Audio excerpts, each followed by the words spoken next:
Hello, I have a fun trick for any artist who wants to draw a little faster and doesn't want the long startup process of drawing a grid on their paper. You know, these dark lines that go across your paper and then you fill in one square at a time and then you have to erase this grid.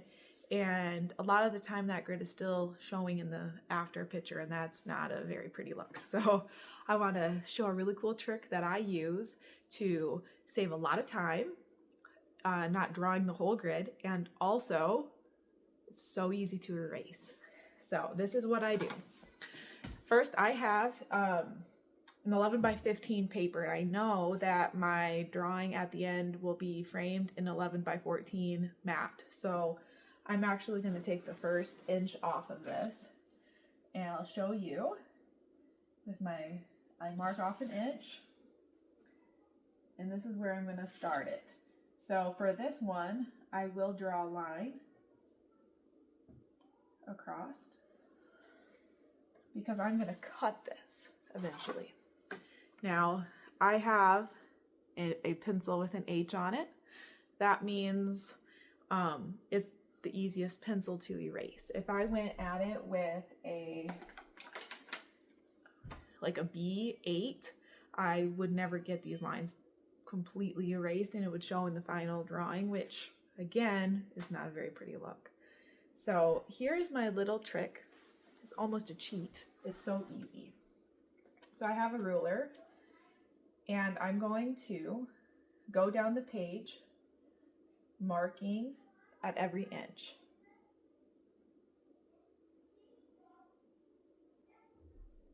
And then it gets really fast. So here I go. Instead of drawing a line across, what I'm going to do is I'm going to draw a dot on the inch mark. Don't push too hard, but don't make it so small you can't see it. I kind of draw like a really light little circle there.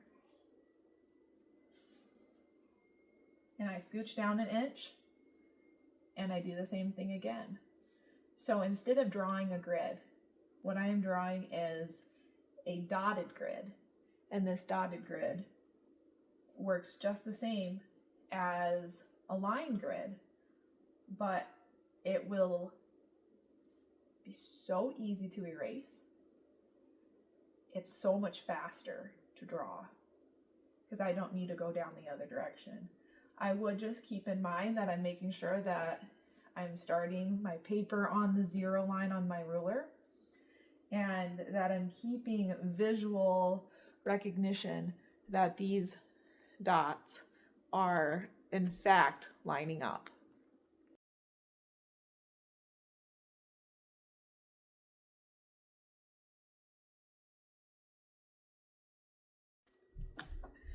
Hello, now that we got our paper ready for drawing, we need to get our source photo ready. So what I do is I pull it into Photoshop and I make sure that I have it cropped for the same size as my drawing. So now to get the grid, I have a file. Go to File, Place. It's on my desktop. Type in grid. Now I can send you this if you want. I'll put a link in the description for this file. This file is an 11 by 14 grid that I can place over my drawing. I hold down Shift the entire time I'm messing with it. Oh yeah, and I can only pull on the corner pieces, not the middle pieces, to keep it in aspect ratio. Otherwise, I might have a squish drawing if you do it that way. And then I'm going to go ahead and push this lock on the grid layer. That will make sure that it doesn't get moved around. So now, I can push Control Plus. I can have the grid already on here. And I like to base my whole drawing off of this. And I have many more tips for how to use Photoshop to help with drawings. But I just draw one square at a time over on my grid.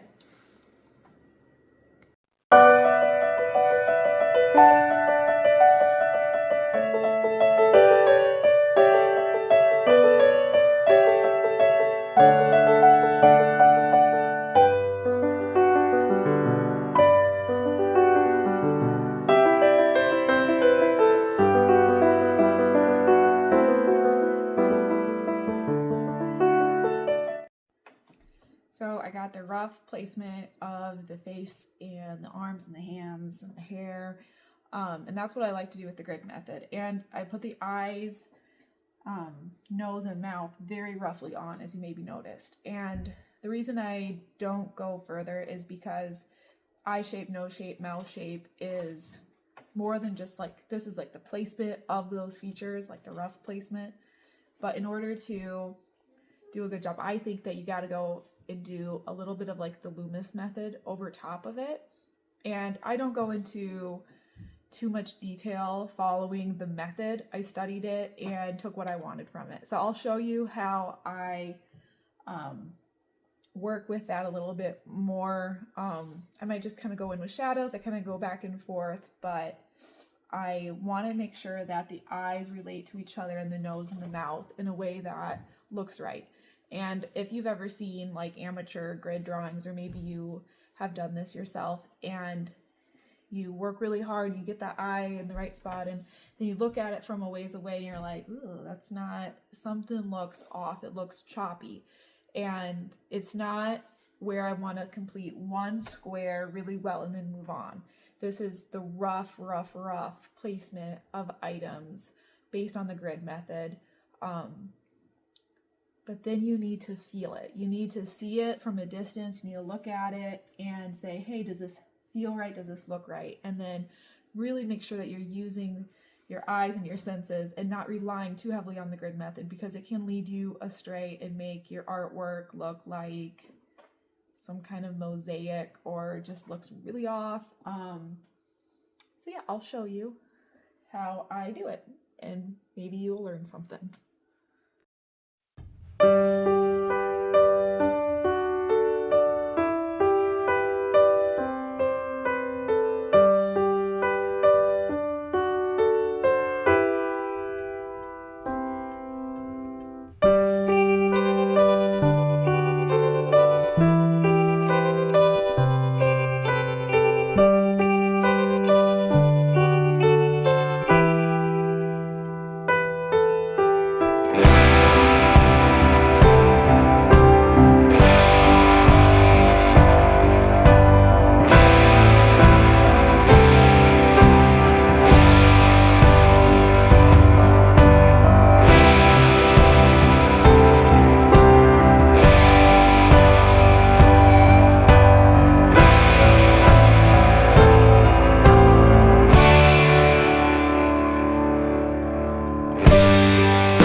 Video. I hope you learned something, a little trick with the grid method, maybe something else in watching. please leave a comment. Let me know what you think I could have done better, or anything. If you like my drawing, tell me. I just love comments, so please leave a comment. I would love it, and I will respond to every comment. I'll do my best. All right, thank you so much.